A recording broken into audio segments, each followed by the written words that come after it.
4.1 contract for the Taupō East low pressure water renewals, and we have Tom. Good morning, Tom. Good afternoon, I should say. Sorry. Good afternoon. Today my paper is about requesting award of our Taupō East low pressure water renewals project to Civtech for roughly $1.22 million.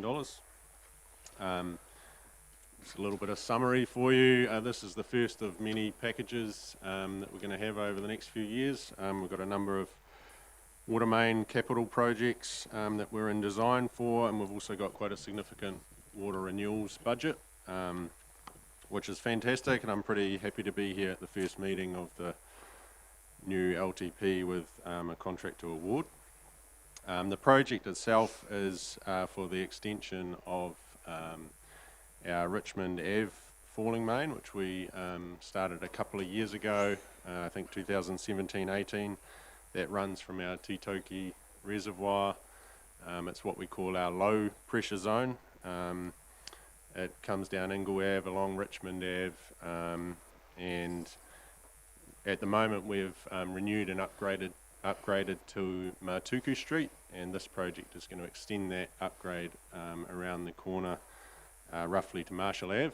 At that point the water kind of splits off, some of it heads straight across sort of some reserve and gully area into the Whare developments, and the rest of it sort of heads down onto Lake Terrace and then services Rainbow Point, heads out towards Waitahanui and the like. So this project is really about making sure we can get enough water into those areas now and in the future. So as growth continues, without this project, some of our existing customers will see some low pressure on their system. So it's quite an important project for growth. The second part of this project is very similar in sort of the reasons for doing it, but it's in a slightly different area. So it's now in our medium pressure zone, and that sort of starts from our Botanical Gardens reservoir.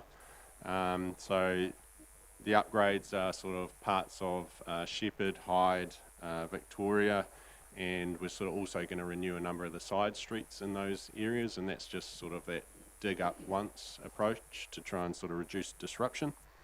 That part of the project, the water from Botanical Gardens comes down onto Hyde, up Victoria, and then connects into our new falling main, which runs along the ETA, which we installed last year, and so that services the upper areas of the Whare development. So again, it's sort of a growth related project, and again, if we don't do this, some of the customers in the higher elevation areas of that zone will see some lower pressure water over time. So it's really important for those reasons. So we've had this package out, we've got 8 tenders, which is really fantastic. A range of quality and pricing, but we were really happy, and a number of tenderers could have delivered this for us. Civtech, who are a company from Hamilton, are our preferred. They had a fantastic submission and a really good price as well. They have worked for us before, so they did a project a couple of years ago which had a little bit of scope in Turangi and a lot of renewal in sort of the commercial area from sort of Countdown through to Taupo Nuitia College. So they performed really well on that. That was quite a tricky project because, as you can imagine, there's a lot of sort of pavement. There's not a lot of nice grass berms that you can just dig up. So they performed quite well on that. There was a similar value project as well, and I would say that they are really keen on setting up in Taupo. They've talked about a new office, staff, that sort of thing. So I think it's quite exciting for them as well. From a budget perspective, there's a combination of budgets here. So there's a $900,000 budget for the sort of original portion of this project, which we've slightly expanded because of this intent to dig up streets once. So we've included sort of little renewals of some of the cul-de-sacs and the like. And so that excess budget that we need will be picked up from our district water main renewals budget, which is $4.5 million. So we've got a lot of extra projects that will come out of that budget. Just the last thing I'll note really is that I guess the pricing has been quite interesting. at one point, I guess, is that our engineer's estimate for this one was about 50k lower than the lowest price, and that says to me that probably what we're seeing is a bit of price fluctuation in the market. So, and we have a lot of suppliers, be it for pipe or, you know, steel fittings or valves or hydrants, there's been quite significant increases, be them 5%, 7%, you know, multiple increases even over the last few months. So, or the last year, I suppose. So I think we're seeing a little bit of that, and probably our engineer's estimate hasn't quite kept up. And I did sort of elaborate a little bit on that in the paper, just to sort of make the note that if those sort of price fluctuations are sort of with us long term, then we could see a little bit of, like, we won't effectively be able to do as many renewals as we had hoped with that $4.5 million budget. And I sort of estimated that at 10%, whether that's bang on, it's hard to know. I mean, you can see here we've got pricing from 1.2 million to 2.1, so there is a big range there. There's other things at play, like contractors, how busy they get. Sometimes they sort of alter their pricing dependent whether they really want the job or not. Anyway, so sort of a little bit of a summary. Happy to take questions. Thanks, Tom. Good to see a good number of tenderers there. We haven't seen that number for a little while. Yeah, So. yeah, through this year. Yeah, thanks, Tom. Just on the, you mentioned the effective saving reduction of pipeline renewal linked deliverable within the current renewal budget of approximately 1 kilometre, or is it a measure of, or is it a cost or a measure in terms of length of saving? So we're targeting 10%. around about 10 to 15 kilometres per year within that $4.5 million budget. It depends. If we're renewing larger mains, they obviously cost more per metre than if we're renewing smaller mains. So it's a bit of a guess as to where we end up, but it's a bit of an estimate of about 10% or a kilometre of main that we might not be able to renew. Oh, cool. Okay. Yeah, thanks. Any other questions of Tom? So, sorry, Yvonne. Councillor Westerman. Thank you. Just wondering, so these guys would kick off, when would they be able to start? Pretty immediately. Yep. So what the plan is, we'll award, and then they'll have a little bit of mobilisation, but they'll be starting pretty quickly. And it'll take how long? I think we did have a bit of negotiation on this. I think it's about an 8 to 9 month turnaround. Yep. Sure, it'll have confidence in getting it completed on time because they've got a woman CEO, which is fantastic, which is probably not that common in the engineering field. So just googling the company now, looks like a very environmentally based company as well. So that's good news. So thank you, Tom. Any other questions of Tom? No. All right. There's a recommendation there that we accept the tender from Subtech Limited for some $1.223,305.37. Happy to move. Councillor Williamson. Seconded. Councillor Leonard. All those in favour, please say aye. Those against? Carried. Thank you, Tom. 4.2. Approval of submission on the draft Natural and Built Environment Act Bill and parliamentary paper. Hilary Samuel. Yeah, sorry. Good afternoon, Hilary.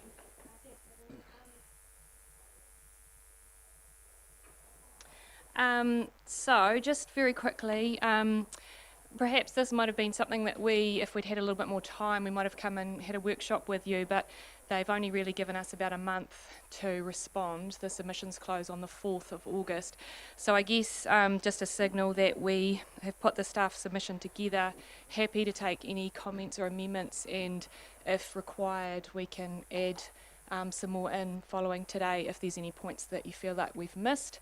One thing that I was keen to add in, and this is since the agenda was put together, we've since seen some further information from LGNZ, so we'd be quite keen to add in our support to their submission as well. We haven't actually seen their submission, but we've seen some of the information that they are going to be basing their submission on, so that might be something that we add into paragraph 2.2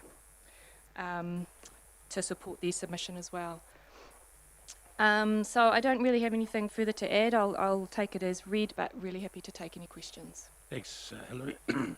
Any questions? Councillor Boddy. Thank you for that.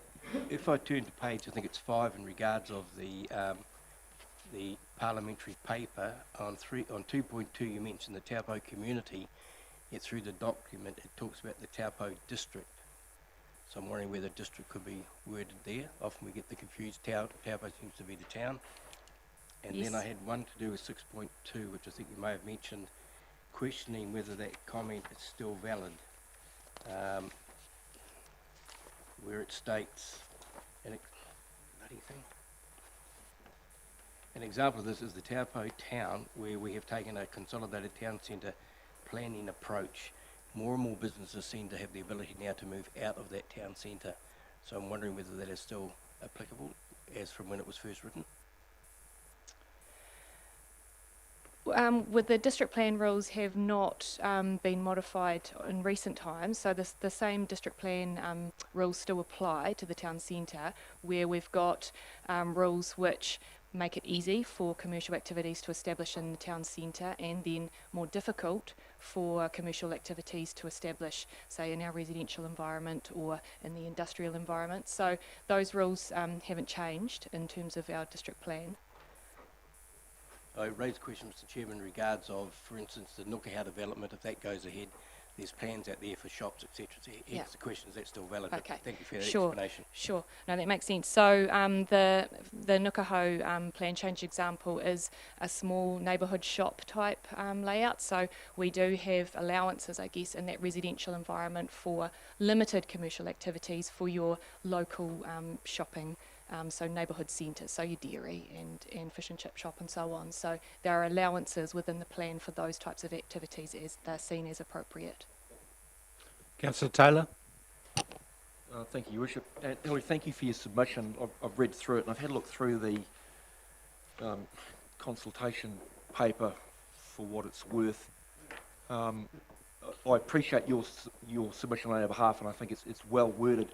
My only comment would be it's very mildly worded, and thank you for that. I probably would have been a bit more out of line had I written it myself. I actually find the consultation paper, excuse me, vague and waffly, and it's liberally sprinkled with the words placeholder, including the schedules at the back. And this is not a comment on our submission, but it's a comment on the whole process being forced on us from central government. We are to consult or provide feedback on a document for which we have probably half of what's intended to be written. So in effect, we're blindfolded and said, throw the dart, see where it lands, to use a euphemism. So thank you for that. My real concern is around that, the lack of transparency on behalf of this consultation document, and secondly, the one-size-fits-all, where we as a district with a lot of community, cultural and things specific to us as a Taupō district will be lumped into a single plan for the Waikato region, a one-size-fits-all. So my very strong submission is that we as a council must be at the table, whether we appear at the select committee or have a very robust feedback loop going forward to ensure that our needs are not lost in the process. I mean, I could talk about the whole issue there with mana whenua. Good luck defining that. That's a whole huge beast in its own right. And I'll leave it at that. I thank you for your submission, just so long as we are really clear that we need to front foot this robustly going forward. I can respond a little bit to that. Yep. I'm more than happy to add some further strength to the submission, both written and can recirculate it after this meeting, if that would help with some of those concerns. The other thing that we can do is, at the moment I've said that we would not appear at the select committee. We can change that in the submission and say that we can appear at the select committee. The other thing that may give you some reassurance is, so what we tried to do And our submission was really focused on the local issues, the issues that were directly going to affect our community, because we knew that the likes of LGNZ and some of the other organisations would cover off a lot more of the detail. However, I've seen quite a few submissions just in the last few days, and there's a wide range of concerns, but also some consistent themes of concerns over the boundaries and how that is going to work across the country. So I can certainly add some strength, but there is from what I've seen, there's a growing number of organisations who are expressing that same issue. So we certainly won't be the only ones that have raised that as a concern. Cool. Thanks. Councillor Mack? Sorry, just can I add to that? And it's not about this just, it's about what we're talking about today, about the speed at which everything is happening. We're talking that we've got the three waters, we've got the representation review, we've got all these things that are coming to us, and they're coming at speed, and they've got a very short timeline. Can we as councils, it wouldn't just be us, I'm sure, can we make it known that this really isn't like proper due diligence for us either in what we're doing? We're literally being given, this is the time you've got to do it by, make a decision. And it just seems really rushed in the fact that we're not being given, or, we may be given the facts, but we're not given time to even look at them or even to talk to people about it. It just seems to be on everything. And that is a sentiment that's coming from every council through the country. There's not enough time. I don't know if we can actually physically adjust any timelines, Mr. CEO. Or? So it's all outside of our hands. We've certainly passed that on and through LGNZ and Taituara, the two peak organisations have been very clear in terms of that feedback. And we've also been very clear that, in our view, this is the cart before the horse. In a perfect world, you would do the future local government piece first, which would identify what gets done, where, and how that gets funded, and then things like the three waters, like the RMA, like emergency management changes, all that stuff would then follow, where it seems that the government has quite a clear and ambitious reform target, and they're pushing it all at the same time, which then puts the pressure on us all, because we've got this landslide of things that we need to respond to. So we're not alone. We're probably better placed than some councils just because of scale. You think of some of the smaller councils around the country, and they're getting the same mountain of stuff with not necessarily the same awesome people sitting here that can respond to it, and even we're struggling. So it's tough. It really is tough. Councillor Rankin? I just want to make the point that it is much more powerful in a select committee setting to personally present. It definitely has a much bigger impact than anything you will write. You do have to condense your presentation down and make it really punchy, but if you're not there, you won't have the same impact. Councillor Leonard? I guess just that we're at a formal meeting, I really appreciate what you've put together with the lack of information that you have, but I've just got real concerns around this, SNAs, three waters, the speed and haste of these things that are coming at us that have huge implications.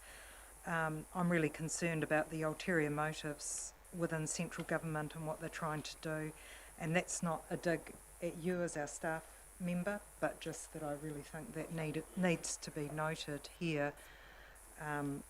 We're being asked to commit, do memorandums of understanding, etc., etc., etc., and we haven't even had a chance to consult properly with our community. These things are going on without people out there really having any understanding at all of that, and that I have huge concerns around. I guess for the first time in some number of years we have a single party government, and here is the direct result. Carte blanche of operations to go forward. So yep, we take your concerns on, and I'm sure we will relate them to our group that represents us in Wellington, LGNZ. So yes, and I think it was their information that's come through that has exactly raised that concern over whose responsibility is it to be conveying this new structure to the community. And I've already had emails myself from members of the public who are trying to work out what this means and asking us what our response is, and we're still trying to work it out because we haven't had much time. So it is an interesting question. So LGNZ, I'm pretty sure it was them who have already made that point as well. Also, just bearing in mind that the bill will come out as a as a complete bill for consultation as well. So we will have another, I guess, opportunity, but being in there early and being able to raise those concerns as early as possible means that you have the best opportunity to be able to influence it as it progresses. Gareth? I was just going to say, Your Worship, I guess as well as strengthening some of the words, as Councillor Taylor said, and saying that we're asking that we appear at the Select Committee. The other thing that we can do, just to cover off those concerns of both Councillor Mack and Leonard, is a new introductory paragraph in there talking about the pace of change generally. So broadening it out from just the RMA and talking about the Three Waters and all those other reform pieces, and just Yes. throw that in there. Yep. Whilst this is specifically about RMA, it just provides that context, I guess, and it won't hurt. Councillor Taylor? What Gareth just said. Okay.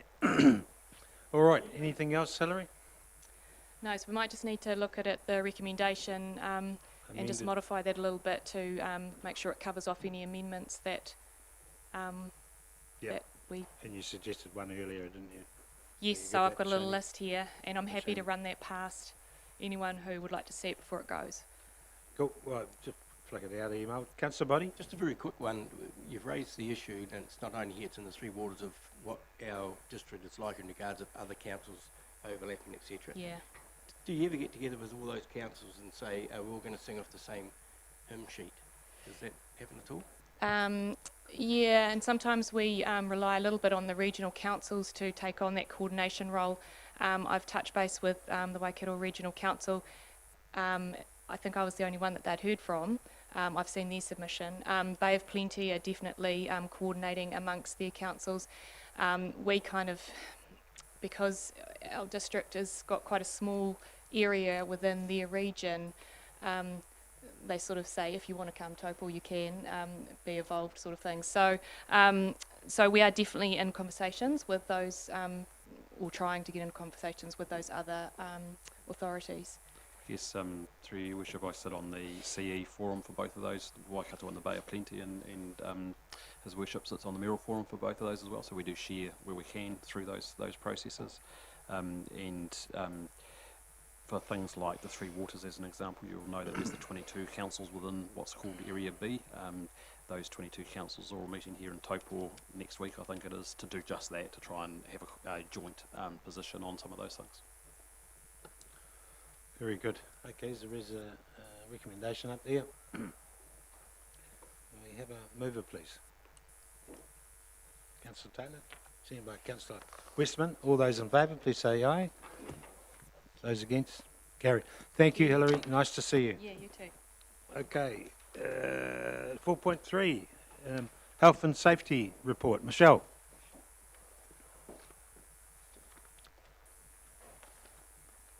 Afternoon, councillors. Gareth, Your Worship. Afternoon. Oh, my Afternoon, Michelle. Oh, thanks. afternoon.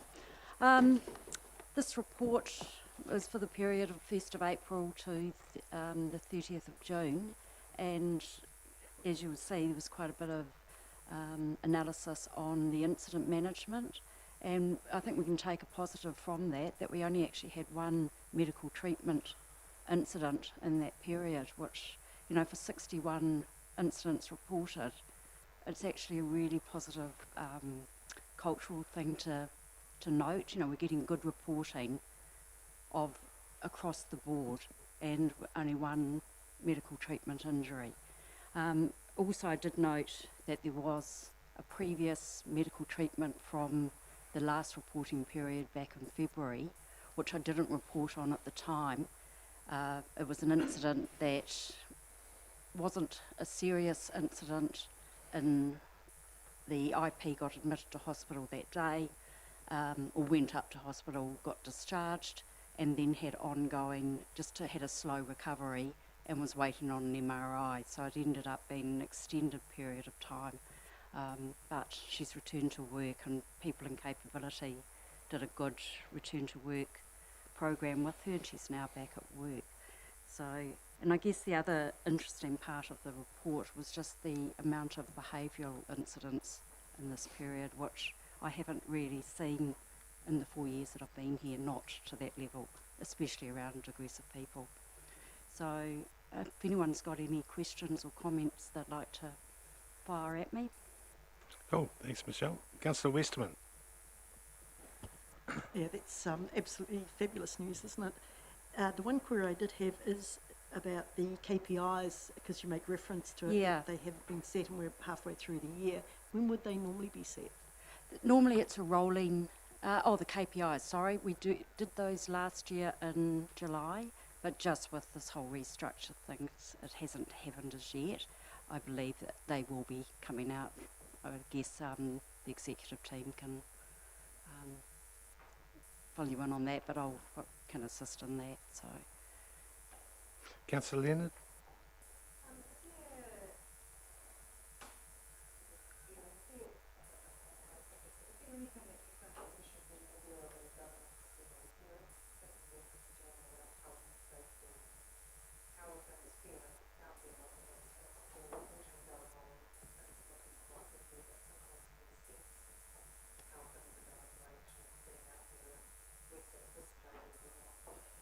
Yeah.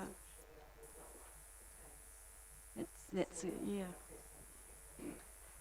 I mean, that's a good question, definitely.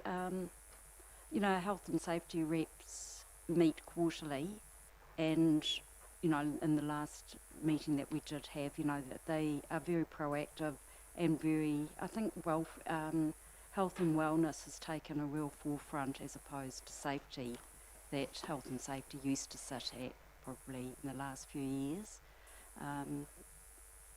Yeah, and I think Council has invested in a really strong wellness program, and I think it is appreciated by staff. Yeah, it is. It's not as tangible as safety is. Yeah. Mm. The lift issue at the library, Michelle, was that someone stuck in the lift? No, it's just went to carry some boxes in and went open the door, and the lift was on the different floor to where it should have been. So they just fenced it off. We got Otis and all things. So yeah, at least we're not on a multi-storey So high the rise. doors opened and the lift wasn't there. Yeah. So a sensor failed, and they came in straight away, and we isolated it, and then they did an assessment on it. But once again, good reporting, you know, high risks, high potentials. Cool. Very good. No more questions for Michelle? Thank you very much. Nice to see you again. And as Councillor Westman said, good, reasonable numbers and non-activity. Yeah, there's a lot of your positives department. to take from it. A lot of positives, So Thank that's you. cool. All right. Thank you very much. Can I have a mover, please? We received the report. Thanks, Councillor Park. Seconded by Councillor Guy. All those in favour, please say aye. Against? Carried. Thank you. Right, we have 4.4. Receipt of final statements of intent. Julie, nice to see you. Thank you. Tēnā koutou councillors. Really, this report is simply to receive the SOIs from your council-controlled organisations. So you've been through the process of seeing the drafts and provided feedback. So it's simply for receipt. Cool. Thank you. Thank you very much. Any questions or queries on the statements of intent? No. If I could have a mover. Thanks, Julie. Yep, moved by Councillor Boddy, seconded by Councillor Williamson. All those in favour, please say aye. Against? Carried. Thanks, Julie. 4.5, correct? Yep. Council engagements, no changes to those, Shane? No? All good. Have a mover, please, for those. Thank you, Councillor Kingy. Seconded by Councillor Guy. All those in favour, please say aye. Against? Carried. 4.6. 4.6. Members report. There's no CEO report this. No, because it's the end of the financial year. Oh, okay. Sorry. Yeah. Members reports. Anyone got any members reports? Alright, Councillor Buddy. Stuart, just very quickly, we had an access meeting last week, and I think the gentleman's first name was Harrison. This is new. I've got to say, he was very, very impressive with his knowledge for a short time in the job. Quite a likeable person. So, what I found interesting was he handed out, and I know the public probably can't see it, is this diagram here in regards to Tongariro Street. One of the issues we have in access is let's say 2 mobility car parks. Now things have changed to the degree that if you end up in a wheelchair, motorised or not, ACC give you a choice of having a rear access from your van or a side access. Now if it's side access, you need 2 car parks. On the driver's side, 1 spare one. If it's a rear access, you're going out into the traffic, and with the new configuration of Tongariro Street being 1 lane now, that may well be an issue. Now there's not many persons involved. That's been passed on to management. In fact, I think one on the corner here goes round to where the ANZ Bank is. The other question raised was the new cycleway going past the bus stations there in regards of access for the pedestrian versus the cycle versus the bus traffic. So I don't know, I think I've mentioned it to John, whether that's going to be carried on. So they're small issues, but they're quite important to those that need those facilities. And I come back to the ones about age-friendly seating. Cool, thank you. So your worship, just on those ones, the team will take those on board and get answers back. And just very quick, Mr. Chairman, I think I raised it recently in regards of Scannell Street letdowns. It turned out to be a communication failure from one person to another. I raised that question. Contractors don't normally leave a job and come back. So hopefully, that's now been taken on board. The conversations must take place. Cool. Yep. So, and of course the TCTC working committee or whatever, right? What's it called? But always that commentary to those members of that group would be appreciated too. Yeah, let us know and we'll ask. Then we can ask the question at the meetings here. So, cool. Thanks, John. Right. Any other members report going around? Kathy, Councillor Guy. Sorry. Yes, just a heads up that I attended along with Councillor Williamson last night the first New Zealand geothermal meeting week. Great night at the Great Lakes Centre, 5 exceptional speakers, and I think that we should be very proud of the fact that we're seen as the centre of excellence for geothermal in our region. Some exciting things happening. CEO from Contact spoke at length about issues, and the theme of the week will culminate in a careers evening or afternoon for our schools. You've got various people from the geothermal industry going out into schools this week, encouraging students to look at geothermal as a career. So very exciting. Cool. Oh, and the theme, of course, is around, not just around generation, but the future. Yep. So, no, very good. So thank you. Cool. Is there more? There's more stuff on, obviously, during the week? Yes, there's a number of meetings held with GNS, Contact, Right. Mercury, all kinds of geothermal. Cool. Yeah. Yeah. Sorry. Yeah. And a breakfast tomorrow morning as well with guest speakers. Excellent. Thank you very much for that, Councillor Guy. Councillor King? All good. Councillor Leonard? I guess just reiterating in a formal meeting, thank you to the council and our local police for their help with the groundswell protest. I know that it was appreciated by those people organising the event. Yep, cool. Yep. Councillor Mack? Actually, Tonganui and I, or Councillor Kingy and I went to Business After 5 last night from Amplify in Turangi, and actually Rotorua Forest Trust were one of the speakers, and actually they're doing some great things that we don't know about, which is not just forest, obviously. They've branched out into tourism, and they're doing holidays, if you like, up to the mountain, etc., or up to different places they've got. But the big one they're also doing is they're doing new pest control. So they're looking at getting away from 1080 and actually trying other things, which obviously is quite a big thing for them. But it was quite very interesting, and some other stuff they're doing with a bike track, etc. So for Turangi, it's going to be some good stuff. And the other speaker actually was Jono, the CEO of RAL, which was quite interesting because they're actually in quite a good place. He said they had 42,000 people on the mountain since they've opened, and they had their best day last Saturday, I think they said it was. So they obviously have issues with getting staff, because they normally get people coming in from abroad, but now they understand as well that actually the people that were getting in from abroad were actually people that could do it here. So they actually have their hands up and said that they need to start training people locally. And actually he's now taken that on board, and hopefully it'll just mean more employment. So yeah, It's it good was to actually see really good. the profile at careers expos and all that sort of thing too. It's good, yeah. Thank you, Councillor Mack. Councillor Rankin, no, all good? Yvonne? Thank you very much. No problem. Through the chair, went to the official opening of Aramata Cafe, which was opened by our Deputy Mayor. I attended a COVID boundaries workshop in Hamilton with our Deputy CEO and one of our emergency managers, which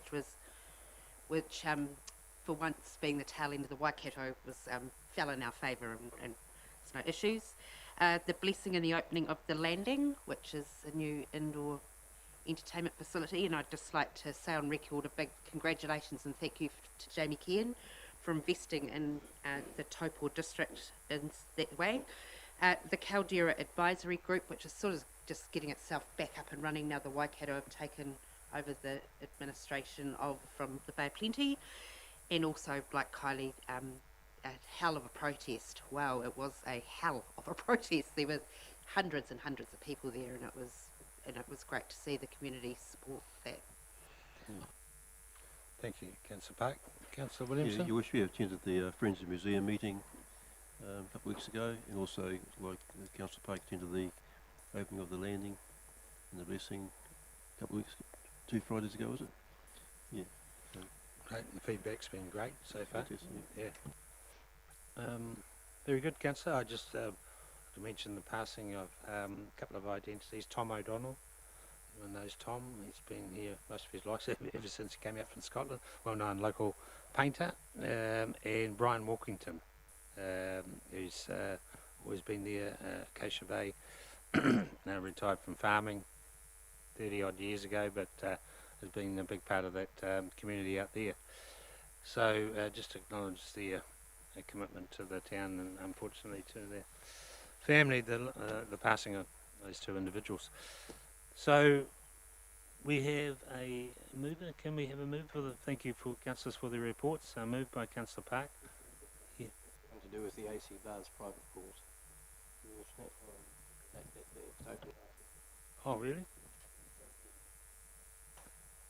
Oh, the opening. I thought you were talking about passing away. Yeah. So yes, of course, yeah, the opening of the yeah, and thank you. The councillors came, looked magnificent. They really do. It's been a bit of kickback on the price, but I think that might have gone away. I'm not too sure. It's calmed down, yeah, yeah. So thank you, Councillor Body. And thank you for the councillors coming to that opening. All right, we will move on. Resolution there. We received the report. Have a mover. Thank you, Councillor Park, seconded by Councillor Westman. All those in favour, please say aye. Those against, carried.